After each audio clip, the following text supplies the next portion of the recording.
Hi everyone, Andy here, the Tai Chi guy. Hope you're doing okay. We're continuing with the kick section of the Tai Chi long form. In the second section, after the separation of right leg, separation of left leg, we now turn to heel kick, and we need to turn all the way around behind ourselves. So if in the direction that you're working, you had completed the separation of the right leg, gathered, and then come onto the separation of the left leg, what you're going to do is sink and step behind, turn, bring that toe in, lift the hands and heel kick all the way around behind you. Now again, there are variations of this. Traditionally this is shown with a spin on one leg. If I just show you that, if you finish in this position over here, so that you're facing this way, the gather gives you the momentum to turn.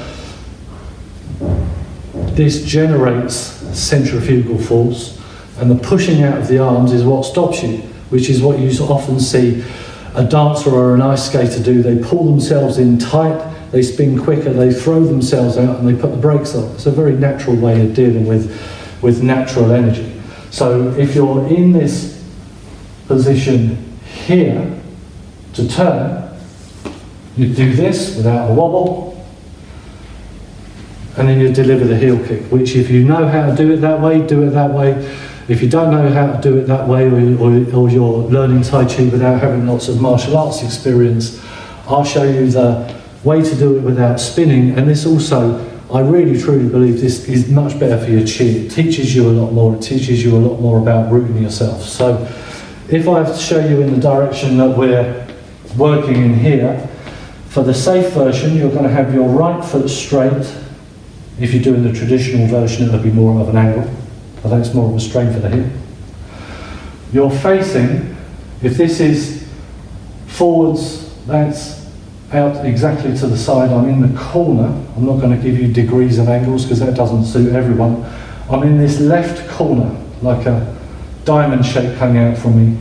That's where I'm facing, that's where my arms are, and that's where my knee is. Now, what I need to do is I need to sink down and draw my left foot back in a straight line so that the toe just touches the floor. The fingertips are still up as high as my eyes. Now as this toe comes down, it's going to come down straight in this angle. Straight in this angle here. So from up here, sink, find the floor. As the heel comes down, I gather. At this point, I bring my right toe in. All the way to this corner, I settle my hip over my heel, which will then turn my hips in the direction that I'm going to kick in. And as ever, when I come into the center of gravity, everything lifts together. The fingers lift. The right hand extends forwards, or the left hand extends forwards, the right hand out to the side, and I kick with my heel. Forwards over here. So, all in one go, and then I'll show you in this direction as well. From your separation of left leg, or just remember where I am, there, sink, gather, heel down, toe in, lift through the center of gravity, push the heel out. Then we're going to come into a left brush knee to keep this right hand alive. Just let it fold over, brush the knee,